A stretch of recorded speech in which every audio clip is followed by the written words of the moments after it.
Good morning, everybody. Happy Tuesday to you on this August 19th, 2025. I got all of your stories for your rush hour ride to work. We've got more Baldoni as he now is being threatened with a new lawsuit from Isabel Ferrer. We'll share the ultimatum. Time has passed. Is she filing a lawsuit specifically at him, separate from the other lawsuits that are going on? Oh me, oh my, what a wild time to be alive. We've also got more on Ukraine, as Ukraine has entered the Oval Office again. President Zelensky has a little bit of a better showing this time around. We'll share what he had to say and why they were joking in the Oval Office. And then we'll get into the bankruptcy happening by the Owens family in the Bachelor Clayton versus Laura Owens debacle. We're finding out crazy information that they have a $21,000 a month pension and still not enough money to get by. Boy, would you like an extra $21,000 a month? So all these stories and more starts off right now on The Rush. Well, I told you I would cover this. Hulu has a new show out called Are You My First? It's essentially Bachelor in Paradise, but for virgins. That's what it is. Hosted by one of our favorites, Caitlin Bristow. I have to tell you, she knocks it out of the park. It's got the humor of like a Too Hot to Handle Netflix style show with funny voiceovers, but there's a lot of heartwarming moments to it. Everyone's got a story about why they are a virgin, from religious reasons to others, and I kind of like it. I like it. So, to be quite honest, I enjoyed this first episode more than I've enjoyed Bachelor in Paradise this season. So again, we'll have to see how it goes, but good on Caitlin for picking a winner so far. Go check that out. I'd love to know what you guys think. I'll be talking about it later on this morning on the Work with Dave, patreon.com/Dave Neal if you want to be a part of the private community. All right, look at this. Car bulldozes into restaurant. Talk about a dine and dash. Listen, just watch this. It's influencers. They got their camera set up. The moment captured on camera. Look at this. Slow-mo shot. A car, luckily didn't keep going into that, but really knocked them off their seats there. I'm guessing the food is no longer good, although I've had some food off the trash. I've never had food off of a plate of glass, shattered glass, but there they are. Pretty when he started, his pants weren't ripped, so pretty wild thing there. I have to say, this is the best advertisement for whatever tripod they used to film that, because unbelievable stuff. And look at the lady in the background here. I mean, everybody was like, did you see that? Yeah, we did. So happy to see they made it out okay. That's just the dangerous world of being an influencer. It's a dangerous world out there. All right, let's dive into this Ron Owens story. This is absolutely wild in the world of pop culture because it's got true crime elements, a possible massive scam going on. And, Ron Owens, he was one of the household names of the radio genre in the 90s and the aughts, which is kind of ironic that, radio is dead for a lot of, for a lot of people out there. They kind of killed it off. Capitalism killed radio. It's true. iHeartRadio bought up all the local markets, and now you can either listen to Ryan Seacrest or me. That's it. That's all you get. God bless you on those options.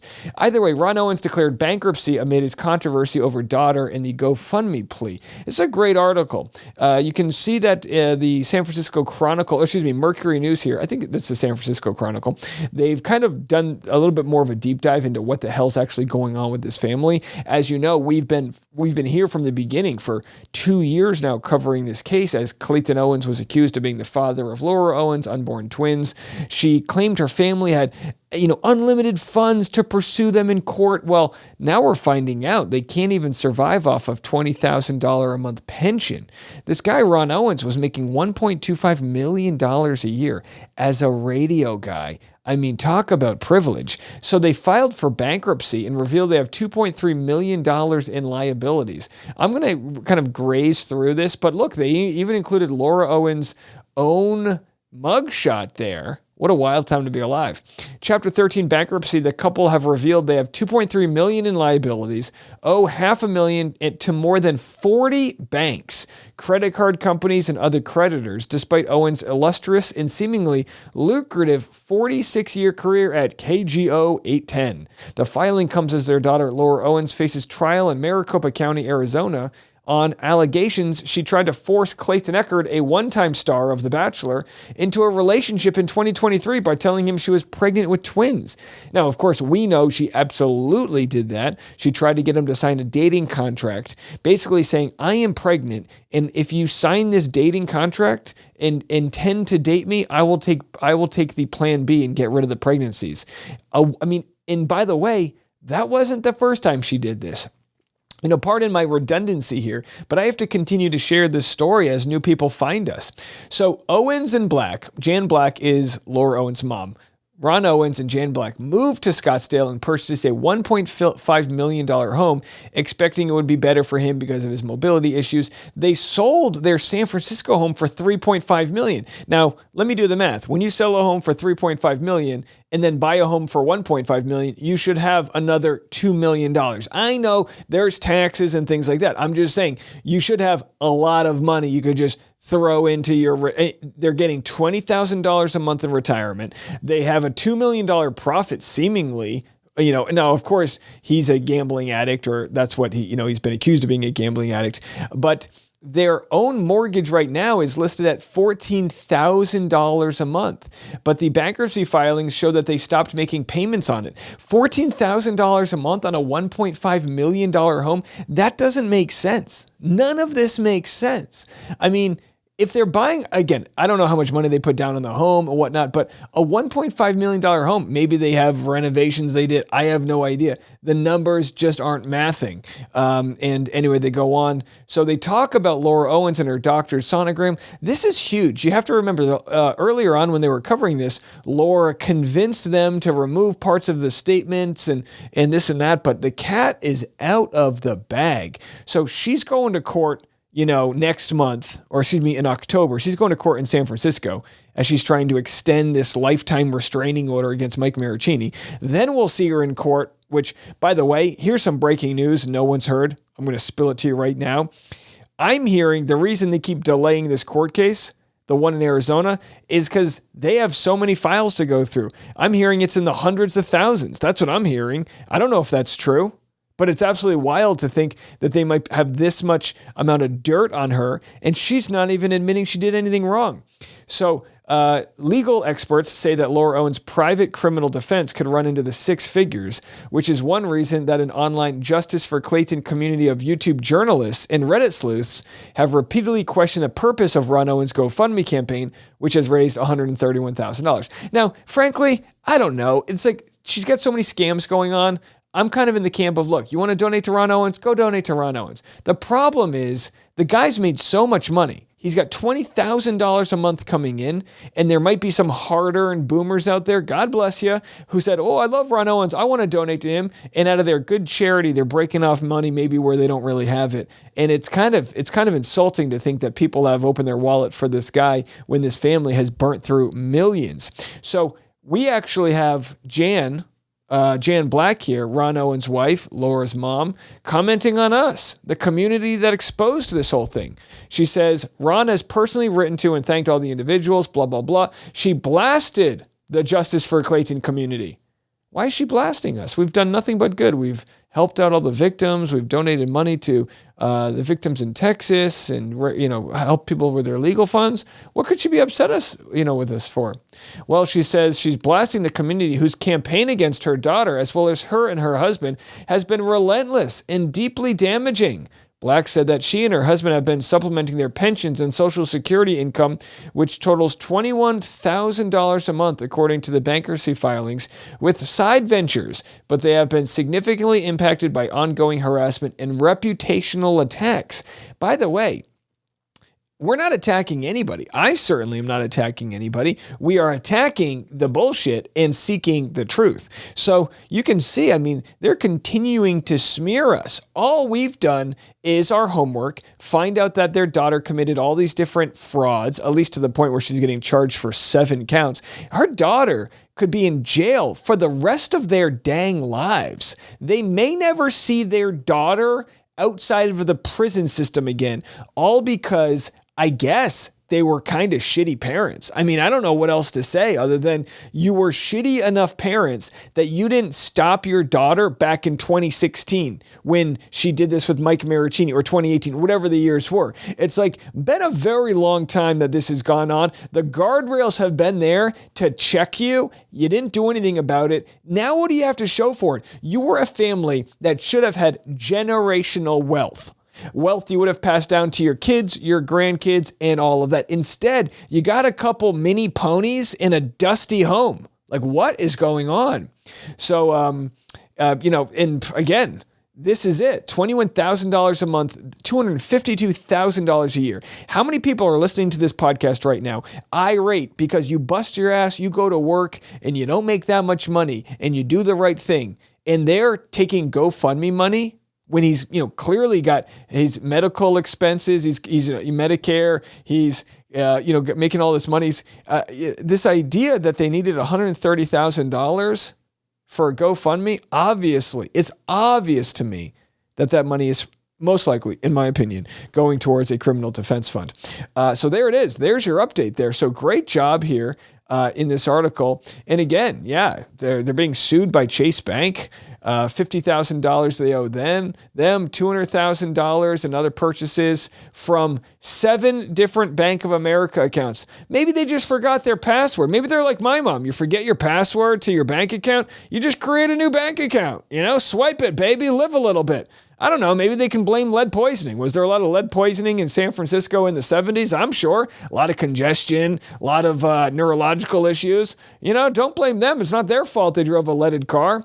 All right, well, we're going to move it on from here. I'll tell you what, let's reset the deck, take a quick break. When we come back, we're going to dive into Blake Lively and Justin Baldoni in the wild world of lawsuits. That coming next. Today's episode of the Rush Hour Podcast is sponsored by Tropical Smoothie Cafe, one of my favorites. Ooh, are they delicious. Start your day with a protein-packed breakfast from Tropical Smoothie Cafe. Oh, you thought they only had delicious smoothie options? You're mistaken. Pair that smoothie with a toasted breakfast wrap, order ahead online, and earn rewards with the Tropical Smoothie Cafe app. Like to customize things? Add more good vibes to your smoothie. Fresh add-ins like almonds, spinach and kale, chia seeds, or supplements like protein and Energizer. My favorite smoothie is the Peanut Paradise, chock full of 22 grams of protein. My wife loves the mixed berry Greek yogurt bowl topped with fresh strawberries and blueberries, which comes with a whopping 26 grams of protein. Make every day a getaway with our bold flavors and better-for-you pairings only at Tropical Smoothie Cafe. Tropical Smoothie Cafe, you're on Tropic Time now. Now back to the show. Well, before we jump into Blake Lively, I have to say I did it. You guys asked me to. I made a Dave Neal Star Witness merchandise shirt. That's right. I'm a star witness in the Laura Owens trial, and you too can join our community if you want. RushHourWithDave.com. If you go to RushHourWithDave.com and just scroll to the bottom here, you can go on the merch, and you can order whatever you want. You can get them in a women's shirt, different colors. You can do all of that. They're highly customizable. Of course, they come in tank tops and mugs and things like that. So whatever you need. If you want to be part of the Dave Neal Star Witness, put your money where your t-shirt is. Put that baby on. Make love in it for all I care. I don't know. And I did want to shout out, I gave you guys the chance, if you want to see me perform in your town, I said, write to your local comedy clubs and I'll try to make it out there. And now we've got someone who requested me at the Funny Bone in Virginia Beach. That's right. Whether it's Omaha, Columbus, Ohio, Virginia Beach, Cincinnati, wherever the hell you live, if there's a Funny Bone there or a Chuckle Hut or whatever the hell comedy club they have, improv, let them know, email them, let me know, I'll follow up and we'll try to make it out there, all right? And by the way, how great was this? Finally, I'll say this about the Laura Owens stuff. Great advice by Justice for Clayton official. Unsolicited advice to the Owens family. You guys are insane. Sell the 8 horses. Stop pretending like you only have 7. Kick Laura out. She'll figure life out like the rest of us. Move into a high-rise retirement apartment in a low-cost area like Ron wanted to do before he was dragged to the desert where he doesn't want to be. Sign the plea deal. Drop the fake lawsuits. Eat a burger and fries. This is not that hard. It's literally so easy. You guys have the lamest problems of anyone I've ever known. No one feels sorry for any of you. Period. Yes, that's it. That's it. Enjoy your $20,000 a month. That's all you got to do. You're on a fixed income. You got to cut expenses. And of course, people have left comments to this saying, are you kidding me? I know disabled people that live on $889 a month. And we all do. We all know people on Social Security that are living off of barely any money. And, they're trying to, wonder if they can get their diabetes medication that month. And then we've got the Owens family saying, we can't really cut it with this 20 grand a month of nonsense. What the hell are they doing over there? Cut down. Hey, I tell you what, here. Don't you hate it when you get that advice from boomers? That's like, just cut down on a cup of coffee. Jan Black, Laura, cut down on your Starbucks and pay back those 8 bank accounts. Why don't you? Knock it off. Never spend more money than you make. Okie dokie. Sell a horse, ride a cowboy. What is it? What's the song? All right. Blake Lively, back in the news. As we know, Blake Lively, Isabel Ferrer. I don't know. Somebody tell me how to pronounce her name. So Isabel, fires off this response in the, Baldoni's attempt to serve her a subpoena. And it wasn't a good look. Whether it was her fault or bad advice from her lawyers who may possibly be doing the bidding of Ryan Reynolds. Either way, it has pissed off the ladies. Spiritual Shift posted this. Instead of addressing service, Isabela Ferrer picked a dramatic, clear side and hides behind litigation privilege while at the same time crying that Baldoni's motion is just a PR stunt.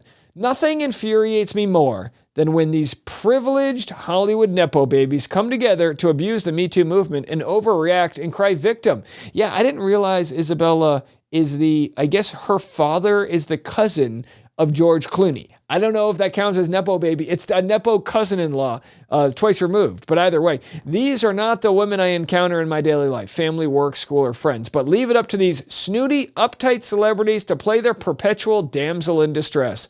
Maybe everyday women are just built different, and these whiny bitches need to grow a backbone, or they're Nepo frauds pretending to cry victim to take advantage of people's good nature and manipulate them into siding with them as the performative victims in this scenario. This is why so many women, especially those who have survived real harassment and abuse, are standing in solidarity with Baldoni. Stop dramatizing, overreacting, and calling everything harassment, Isabela. These aren't theatrics. Real lives are at stake. You were subpoenaed because Blake Lively, not Justin Baldoni, decided to file a lawsuit dragging you into her claims, forcing Baldoni to respond and issue a subpoena since you are directly relevant to the claims Blake is making. This is good. So yeah. And again, this idea that there's this giant smear campaign, these are folks out there that are pissed off and they say, knock it off. Quit with all the nonsense. This was in the Team Justin Baldoni subreddit. Looks like Isabela and her lawyer are going to sue Justin Baldoni. So here was a email written by Isabela's attorney on August 7th. We have a week ago. We have a signed agreement. This is what we will agree to in terms of this engagement. This is the very last email on this topic. Your client's delay is just beyond acceptable at this stage. If we do not have our invoices submitted by agreement by Monday, we are absolutely done and will file the previously drafted lawsuit. We are exhausted with these antics. I will assume you disagree, so no need to rhetoric in response. Monday is a hard deadline. And I guess this was last Monday. So does that mean Isabela has a lawsuit in the pipeline? And then we have this here, which was shared, this being a screen grab. Someone said, tell me again, expat is not working with Blake Lively. How does he know Isabela is going to sue Justin? This was in response to him saying, and again, he's someone who's, I would say objectively on the side of Blake Lively is the innocent person here. Baldoni is the one who's harassing her X, Y, and Z. Ex-patriarch says there's a new filing from Isabela that exposes even more shady lawyering from Wayfarer. She's also about to sue him, but it's all Blake. So again, is she going to sue him or not? We'll have to see. No idea on this one. But, I get most of my information, to be quite honest, from folks like Not Actually Golden, from lawyers who appear to be super competent. If a lawyer online says something that is bullshit, other lawyers will correct them. Trust me. The internet has a way of, elevating the more authentic, smart, intelligent voices. Not Actually Golden is just that. So she's telling Isabela's side to knock it off. Have a listen. Sorry. But everyone who worked on this film, knock it off, is subject to a subpoena potentially. And I am so... Look under your chair. That's a subpoena. You get a subpoena. Everybody gets subpoenas. Sick of the arguments from both sides of this motion is just for PR, this motion is just for PR. Yes, some of them are. But the idea that someone who has a role like Isabella Ferrer shouldn't be subject to discovery in this case, when they are subpoenaing content creators that they've never met simply because they have anti-Blake Lively stuff. Yeah, there was that one YouTuber who got a subpoena when they only had one subscriber. It was probably their mother who subscribed. Oh boy. Oy vey. So Isabella, shut it. Shut your trap. Get that subpoena and get in line. Join the rest of us. Actually, I haven't been subpoenaed. Brushes dirt off of his shoulder. I guess I'm not theatrical enough. My hair should be subpoenaed for a haircut. Somebody they quash this hair. Just pisses me the fuck off. Woo! And I don't know who these Isabella Ferrer attorneys are, but I am not impressed. Wow. At all. This document is meant to confuse. It is meant to conflate. It is meant to accuse. And it is like, it probably would have been easier for people to accept it if they had been written and filed 4 months ago, when it was like, oh my God, everything they're doing is so bad and it's Darvo and all that, which is another basic thing that they say in here. I'm not buying it now. Ooh, there it is. Not buying it. She says, knock it off. Not impressed. By the way, if you're Isabella's lawyer, do you watch this and go, dang, that sucks? You know, this is lawyer on lawyer crime. So either way, there's your updates. What more do you want? Will Isabel be suing Baldoni? It ends with more lawsuits. Bring them in. Just put them in the back. If you have any extra lawsuit, just put them in the back behind the other lawsuits. We'll get to them eventually. We got all the time in the world. Well, coming up next, speaking of things that are a little bit more important in the world, we've got Vladimir Zelensky, president of Ukraine, making his way back to the Oval Office, this time in a suit. We'll have this story next.